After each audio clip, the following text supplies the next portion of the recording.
मुआजर एक बीमार हो गया, थोड़ा जिहा लम्मा है, चस बड़ी होती। उन पोत्र चाह के वग गए हस्पताल। डॉक्टर का छुट्टी का टाइम हो सर चेक किया, उसे कि यार सवेरे ना रिबाल्टरी चूहे पेशाब की रिपोर्ट लाया हुआ है, तो मुड़ मैं इलाज करे। पेशाब लैके उन्हें टेबल तले रखे जा, साजरे भंगे नहीं आमदी ने पुलिस तरह। चलो बाहर निकलो, तो डॉक्टर दामन टाइम हो गया, मैं कमरे की सफाई करनी है। वो वधिया ही बुहारा मरेंदी, कि शीशी में लगा तो पेशाब भी ठीक गया। बहु सियाणियां तो मोड़े होंदियां ने, बोतल चाह के बाथ जवाड़ गई, अपने पेशाब की बाहर से उठाई के रखी। भंगेण आई 6 महीने की गब्बन, रिपोर्ट आई, डॉक्टर पढ़ी, मरीज तेरी वेखे, रिपोर्ट तेरी वेखे, भाई ये बुढ़ड़ा है, ये रिपोर्ट गब्बन दी है, क्या बनी सी। अखीर वो रिपोर्ट से बोल गया, उसने कि बेटा इस तरह करो, एक 4 महीने इंतजार कर लो, क्योंकि हुण असीं मरीज का इलाज करिए, फिर बच्चे का खतरा है। मेहरबानी जरा ते कोई गल नहीं, कोई परेशान होने की लोड़ को नहीं, आ पुड़ियां दी हो इंशाल्लाह ठीक हो जासी। दा मुड़ मुआजरान बहु जिन्हों के सिर फिट्ठे हो, उन्होंने अल्लाह अकल ही उतरन दिते होंदे।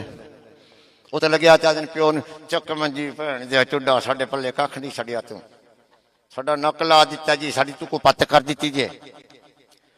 मंजी चाहते भाई दमी नाल घर पेड़ा है, सारी कौम मुहाजिरा दी इकट्ठी हो गई। उन्हें कहा खुदा खैर ही करे।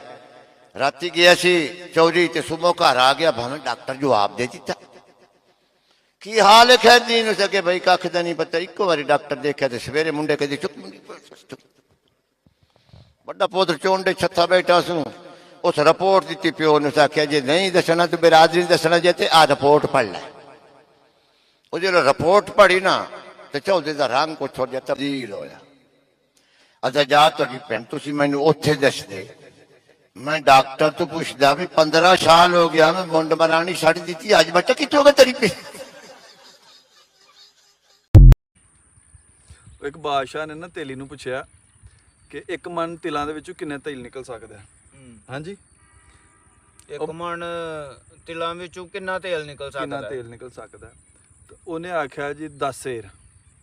उन्हें कहा 10 सेर तिलां दे विचों किन्ना तेल निकल सकदा है। उन्हें कहा 2.5 सेर। उन्हें कहा 2.5 सेर तिलां दे विचों किन्ना तेल निकल सकदा है। उन्हें कहा 2.5 पा। वो सवाल पुछदे पुछदे बादशाह ने आख्या दस 1 तिल दे विचों किन्ना तेल निकल सकदा है। हाँ जी, 1 तिल दे विचों किन्ना तेल निकल सकदा है। ते तेली ने आख्या जी 1 तिल दे विचों अन्ना क तेल निकल सकदा है कि आ जिहड़ा नहुं है ना, यह गिला हो सकदा है, इहदा सिरा गिर।